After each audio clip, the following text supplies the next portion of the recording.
the Spider-Man phase. Like most boys around the world, you reach a certain age where you really, really want to be Spider-Man. And some were worse than others.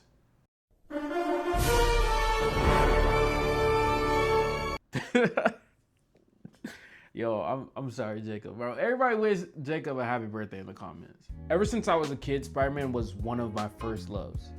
Something about this character really stuck with me, like a normal person that could do extraordinary things. And at the same time, he had to still deal with all the problems that he still had in his life. I feel like for me, Spider-Man was one of those foundations that kind of led me to filmmaking.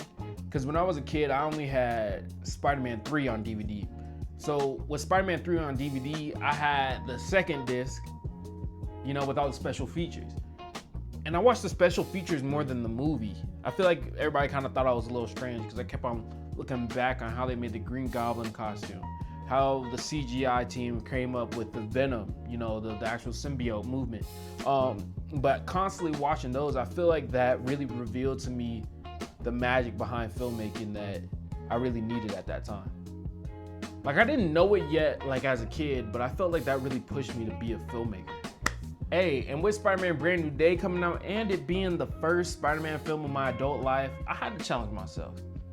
What if I'd made a Spider-Man film in the style of one of my favorite directors?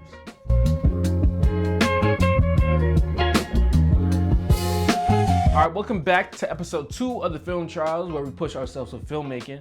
So we already have our subject, you know, Spider-Man, you already heard all that.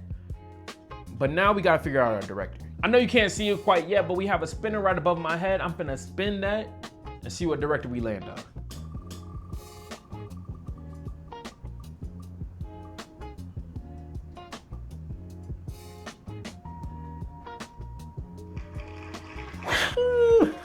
Christopher Nolan. How fitting. You know, the Odyssey just dropped, so I'm excited to get working on that. We finna cook. Ooh. So off rip, I feel like tackling something like Spider-Man is already a huge task. So with that, I'm trying to think like, what is it that I need, right? The first thing that comes to mind is a costume, right? So with the costume, this style of Spider-Man that I'm thinking about, it's kind of like a homemade suit. It's nothing really specific. You know, I'm obviously not Peter, and I'm also not Miles, because Miles is also Hispanic, right? So this is kind of my own version of Spider-Man, some sort of Elseworld story. If you guys ever seen this short film called Spider-Man Wrath, that kind of also gave me inspiration for the outfit, the costume. So hopefully even getting all that stuff and trying to create something like this is gonna go smooth, you know? Like I've created costumes for like Yasuke, certain things like that, certain films that we've made before, but I've never made a Spider-Man costume, so we're gonna see how that go. With that being said, I actually had no clue how I was gonna pull this off. I've never made a Spider-Man mask before, so obviously I decided to make it from scratch. At least I'm stationary right now and I'm not seeing nothing. See, I was gonna get like something like this for the hands, like something like golf sort of thing. But then I was looking at it, and they really only sell one at a time. One, I don't know, I don't play golf. Maybe that's like a common thing for y'all or whoever play golf. But they only sell one glove at a time. Alright, I'm gonna go to plan B that I had, which I think I'm gonna do some sort of like hand wrap, like some MMA style kind of thing. I was really trying to go for a white, so I have plenty of black wraps at home, so might just have to go with the black. Alright, I think I have a plan. So right now what I'm thinking is, say you got the eyes, right? You put that on first claw, right? Then after the claw, you got these. This creates the texture on the eyes, right? And then these, I'm gonna take cardboard and cut it out and then create that whole outside of the eye part.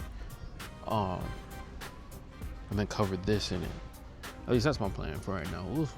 We'll see how it go. So we didn't get all the stuff we needed. We're still missing like the actual white part. But I'm gonna get that, like that, the actual mask. I'm gonna get that on Amazon though. And then along with that, however, there's like a shell that I need, like something to put over underneath the mask, right? So just not my face protruding out, looking all weird. So with that, I'm gonna get this plastic mask from Michael's. I know for sure Michael's got it. Walmart did not. I was hoping they did, but they don't. So I'm just gonna drive over to Michael's real quick and grab that. Perfect price for this video too. And I've never made a Spider-Man mask before, but we're gonna try it out and see. Gonna have some issues, but trial and error, that's what's gonna make it work, right? But regardless, even throughout all of this, at the same time, I'm gonna knock out 2 birds with 1 stone. I'm gonna be watching some Christopher Nolan's movies, rehashing. Like I said, mostly The Dark Knight. And seeing where I can pull that out before I write my script. It fought me like that entire time. Like the pieces didn't fit, things kept peeling apart. All right, so that mask thing is not working. That's not gonna go according to plan. Like I restarted twice. I might look mad dumb, but this is what I got right now. So I kind of got a face shell going. But eventually started looking like Spider-Man. Kind of. A little bit. If you pull back and squint your eyes, it's basically Spider-Man. All right, be real with me, chat. Is this garbage? Is it garbage, chat? You can tell me. Dang. Okay, I finished the mask, right? So, look, I think it's cool. It's definitely not no $1 million grade, but let's use our imagination and pretend it was. How about that? But yeah, with a few bits of cardboard and some cloth, I feel like it's cool. It turned out all right, but it definitely could have been better. But besides all that, the next step is to move on to the script writing. So writing the story, I just seen the Odyssey. That was fire, man. I love Christopher Nolan. So I'm kind of gonna take inspiration from the Odyssey and the Dark Knight.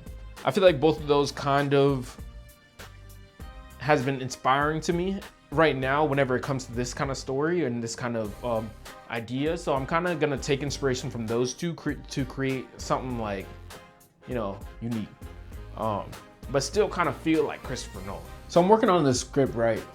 And what I realize is most of Nolan's films start in media res, which literally translate to in the middle of things. So I'm basically trying to come up with an idea to start the story off in the middle of things and basically have it explained as it goes on. Like Christopher Nolan doesn't even make superhero movies anymore. He makes kind of puzzle movies, stories that throw you into the middle of everything. You kind of have to figure it out as you go. So the question kind of became, how do I mix Spider-Man with Nolan's storytelling? I feel like the biggest struggle with this project so far is coming up with practicality. Because with all these things, with Christopher Nolan, those are all huge things, all big things. So I'm basically trying to figure out a way how to make it small and make it so that I can create it, All right, this is about day 3. This is where I'm finna start production. We're gonna start shooting. Right now I'm trying to gather my shot list so I know what I'm going for. But again, right now it's only me. I think I'm gonna have Cheyenne come in for 1 shot, but yeah, it's only gonna be me. I'm getting Cheyenne to do something for me, and then I have Xavier doing this voiceover later on. Then came production, and that really hit, you know what I'm saying? When you're filming alone, every shot becomes 10 jobs. You hit record, you run into the frame, you come back, and you do it 3 more times. I'm kind of going everywhere. This is a one-man production right now. It's pretty frustrating trying to get it done.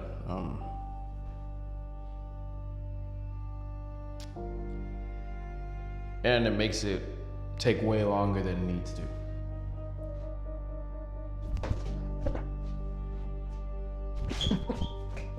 Slowly but surely, my shot list fell apart, and I'm running back and forth between locations. I shoot one scene, and then I realize I'm missing something, so I'm going back.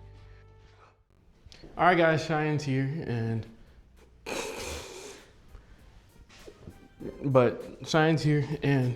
we were doing this stunt, and there's a second time that I ripped my pants on camera.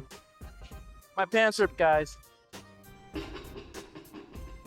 It always happens when I'm here. Was that funny? You got a little something. Was that funny? No, it's not. It's so funny. It's not. The next thing that's going to be important to me here is the edit, right? Christopher Nolan's films are always edited in some sort of way. A lot of times they feel epic, like the biggest thing ever, especially with the sound design, certain things like that. So yeah, that's another thing that I'm going to try and tackle, how to basically excel in the edit and make this world bigger than what it is. I feel like in making this video, there's a lot that, especially in the edit that I'm seeing right now, is there's a lot of issues. Like the brightness of the shots, things that I originally didn't really want to do, or things that I had a different plan for in the beginning. It's kind of disheartening because like intentionally that's not the goal. That's not what you're going for. So to actually put in the work in and it not coming out as great as you imagined is a little bit heartbreaking. Yeah. In filmmaking, I feel like I'm sort of a perfectionist in a lot of ways, or that I like things to be a certain way. But maybe that's the point of this challenge. You know what I'm saying? Like, if I can get one step better by pushing myself to not make something perfect, to not make something to the best of my ability, but to work under that pressure, to make myself form under the pressure and become a diamond, you know what I'm saying? Then it was worth doing. At the same time, I feel like whenever I think about that little kid, you know, the little kid inside of me who stayed up all night watching Spider-Man 3 extra features, the fact that he would be absolutely amazed by the fact that we making Spider-Man movies in our crib, you know what I'm saying? So I feel like, you know, as much as I might not be happy with the outcome, with the results, I feel like that's the point. You know, I'm blessed to be here.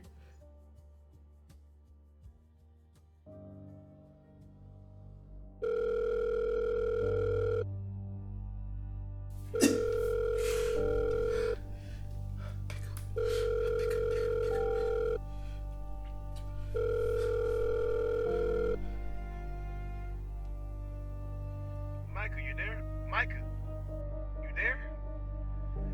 You got her back? I'm here.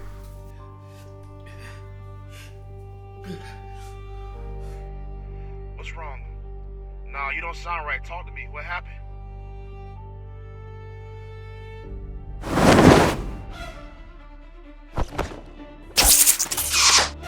You want her back so bad, don't you? Come on, man. You started scaring me. What happened, bro? Nothing. I got her.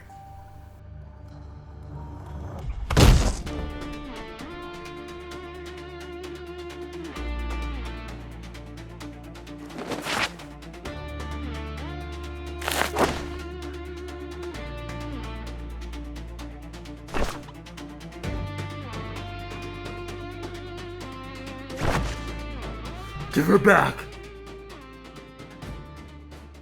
You can't save everyone, so choose your friend or your love. Do you remember when we were kids? And Jay and his friends, they tried to beat me up in the back of the apartment.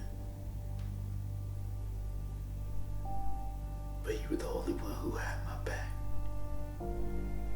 You remember that? Yeah, I backed you up. You know I got you.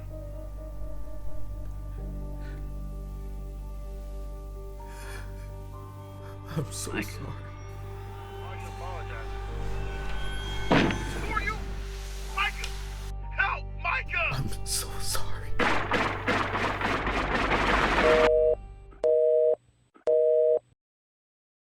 That's it for this video. I hope you guys enjoy the final result. You know, I worked hard on it, but you know, everybody can't make videos as perfect as my friend Maribel. You know what I'm saying? So if you guys haven't seen that one, make sure you guys go check that out. I was in episode 1. But yeah, Jesus love y'all. Y'all have a good one. Make sure you guys like and subscribe. Peace.